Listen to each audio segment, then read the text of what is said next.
ఇది పంచదార తయారీ గురించి తెలుసుకోవడానికి రూపొందించిన వీడియో. పంచదార లేకుండా ఏ తీయని వస్తువు తయారు కాదు. చక్కని చిన్నని తెల్లని పలుకులతో ఉండే అంతటి తీయదనం వాటికి ఎలా వచ్చిందో తెలుసుకోవడం ఆశ్చర్యకరమే. చక్కెర కర్మాగారంలో తయారయ్యే ఈ చక్కెర లేదా పంచదార తయారీ గురించి ఇప్పుడు తెలుసుకుందాం. ప్రధానంగా చక్కెర నుండి పంచదార తయారవుతుందని అందరికీ తెలిసిన విషయమే. చెరుకు గడలను కోసి మోపులుగా కట్టి పంచదార ఫ్యాక్టరీలకు తరలిస్తారు. క్రేన్ల సహాయంతో ఈ మోపులను తీసుకువెళ్లి షట్టర్ యంత్రాలపై వేస్తారు. ఇది చెరుకును కోసే కటింగ్ యంత్రం. ఇది టన్నుల కొద్ది చెరుకును సన్నని పీచులాగా నలుపుతాయి. ఈ చెరుకు పీచును వరుసగా అమర్చిన లైన్ రోలర్ మిషన్ ద్వారా పంపిస్తారు. ఇవి చెరుకు పీచును బాగా పిండి చెరుకు రసాన్ని సంగ్రహిస్తాయి. ఈ పనిలో అవి 2-3 రోలర్ల మధ్య బాగా మెత్తగా నలుగుతాయి. అప్పుడే బొట్టు చెరుకు రసం కూడా వదిలిపెట్టకుండా పిండగలుగుతాయి. పిండిన చెరుకు రసానికి వేడి నీటిని కలిపి రోలర్ల మధ్య పంపిస్తారు. అప్పుడు ఆ చెరుకు పీచు నుండి దాదాపు 90% వరకు రసం బయటకు వచ్చేస్తుంది. రసం మీద తేలియాడే తెట్టును లేదా పీచును యంత్రాల సాయంతో వేరు చేస్తారు. దీన్ని బగాస్ అంటారు. ఈ బగాస్ను పారవేయకుండా ఫ్యాక్టరీ కొలుములోని ఇంధనంగా వాడుతారు. దీంతో విద్యుత్ ఉత్పత్తి కూడా చేస్తారు. ఆ విద్యుత్తోనే ఫ్యాక్టరీ విద్యుత్ అవసరాలు కూడా తీరుతాయి. స్వయం పోషకంగా తయారైన ఫ్యాక్టరీల కోసమేగా మనం కూడా ప్రయత్నిస్తూ ఉంటాం. అయితే ఇది మంచి విషయమే. సరే, మనం పంచదార సంగతి ఏంటో తెలుసుకుందాం. చెరుకు రసాన్ని వడగట్టి పెద్ద పెద్ద తొట్టుల్లో నింపుతారు. అది ముడి చెరుకు రసం. ఈ జ్యూస్ నుంచి నమూనాలను సేకరించి ప్రయోగశాలకు పంపుతారు. అందులోని రసాయన పదార్థాల మోతాదు చక్కెరను లెక్క కట్టడానికి ఈ పరీక్షలు. ల్యాబ్ టెస్ట్ తర్వాత చెరుకు రసాన్ని రియాక్టర్ ట్యాంక్ లోకి పంపిస్తారు. అక్కడ అవసరమైన మేరకు లైమ్ ను కలుపుతారు. లైమ్ అంటే సున్నం. అదే ట్యాంక్ లోకి గంధక వాయువును కూడా పంపిస్తారు. చెరుకు రసాన్ని, లైమ్ని, సల్ఫర్ వాయువుని నింపిన ఆ ట్యాంకులోనే వాటిని 5 లేదా 6 గంటల పాటు కలగబెడతారు.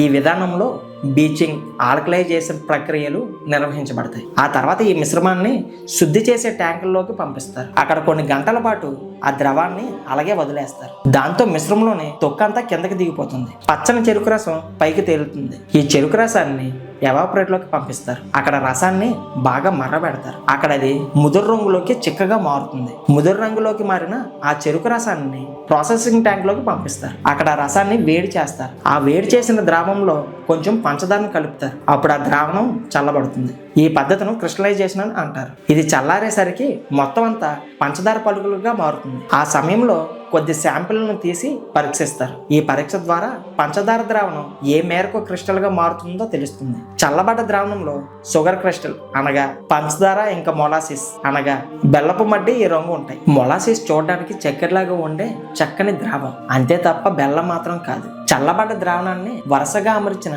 సెంట్రిఫ్యూజ్ మిషన్ లో పోస్తారు. ఈ యంత్రం నిమిషానికి 1000 నుంచి 2000 సార్లు తిరుగుతూ ఉంటుంది. ఇందులో సన్నని రంధ్రాలు ఉన్న జల్లెడ ఉంటుంది. దాని నుంచి షుగర్ క్రిస్టల్ జారిపోకుండా ఉంటాయి. కానీ మొలాసిస్ మాత్రం దిగిపోతుంది. అయితే మొలాసిస్ లో కొద్ది మొత్తంలో చక్కెర పలుకులు కూడా ఉండిపోతాయి. కాబట్టి మొలాసిస్ ను కూడా 2-3 సార్లు సెంట్రిఫ్యూజ్ మిషన్ గుండా పంపిస్తారు. అలా సాధ్యమైనంత ఎక్కువ మోతాదులో షుగర్ క్రిస్టల్ ను సంగ్రహిస్తారు. ఈ మొత్తం షుగర్ క్రిస్టల్ ను కన్వేర్ బెల్ట్ మీదుగా డ్రైయర్ లోకి పంపిస్తారు.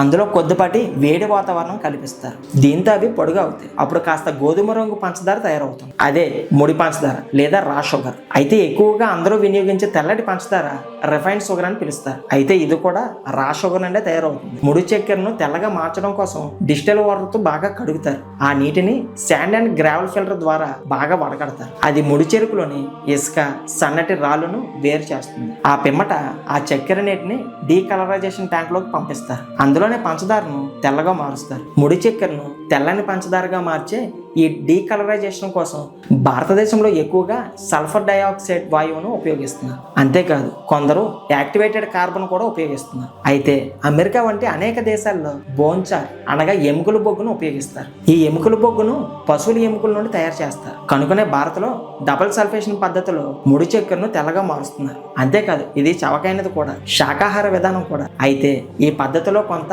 సల్ఫర్ అంటే గంధక వాయువు కూడా పంచదారలో కలిసిపోతుంది. ఇది మనుషుల ఆరోగ్యానికి హానికరం కూడా. అందుకే గత కొంతకాలంగా సల్ఫర్ ఫ్రీ షుగర్ పేరుతో పంచదార కూడా తయారవుతుంది. ఇందుకోసం యాక్టివేటెడ్ కార్బన్ లేదా బోన్స్ ను ఉపయోగిస్తున్నారు. పంచదార తెల్లగా అవడం వెనక ఆచార వ్యవహారాల కోణం కూడా ఉంది. రసాయన పదార్థాలతో మరింత తెల్లగా పంచదార చేయడం కోసం వ్యాపార కోణం కూడా ఉంది. డీకలరైజేషన్ ట్యాంక్ లోకి చేరిన పంచదార నీటిని కాసేపు అలాగే వదిలేస్తారు. అందులో ఉన్న గంధకాములు, వాయువులు లేదా యాక్టివేటెడ్ కార్బన్ మొత్తం రంగులను పీల్చుకుంటుంది. అప్పుడు ఆ ద్రవం తెల్లగా మారుతుంది. ఇక దాన్ని వాక్యూమ్ ఆపరేటింగ్ ట్యాంక్ లోకి పంపిస్తారు. అక్కడ ఆ ద్రవాన్ని వేడి చేసి అందులో ఉన్న తేమను వేరు చేస్తారు. ఆ మిగిలిన ద్రవం చాలా చిక్కగా ఉంటుంది. మరలా అందులో బయట నుంచి కొంచెం పంచదారను కలిపి చల్లబరుస్తారు. అంటే తిరిగి క్రిస్టలైజేషన్ చేస్తారు. అప్పుడు అది చల్లబడే ప్రక్రియలో పంచదార పలుకులుగా మారుతుంది. మరోసారి ఆ పంచదార సెంట్రిఫ్యూల్ మిషన్ లో వేయబడుతుంది. అయితే అది చాలా వేగంగా తిరుగుతుంటుంది. అందులోని సన్నని జల్లెల నుంచి పంచదార పలుకులు జారిపోకుండా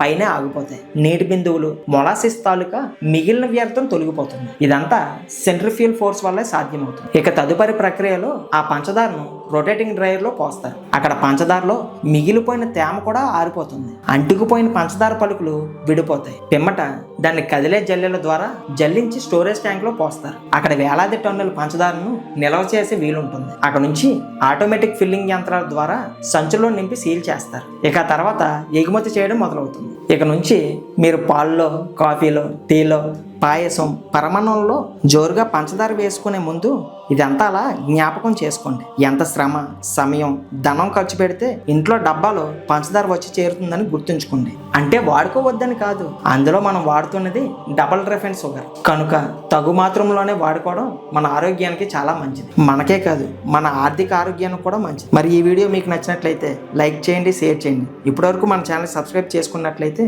ఇప్పుడే సబ్స్క్రైబ్ చేసుకొని పక్కనే ఉన్న బెల్ ఐకాన్ని క్లిక్ చేయండి. నెక్స్ట్ వీడియోలో మళ్ళీ కలుద్దాం. Thanks for watching.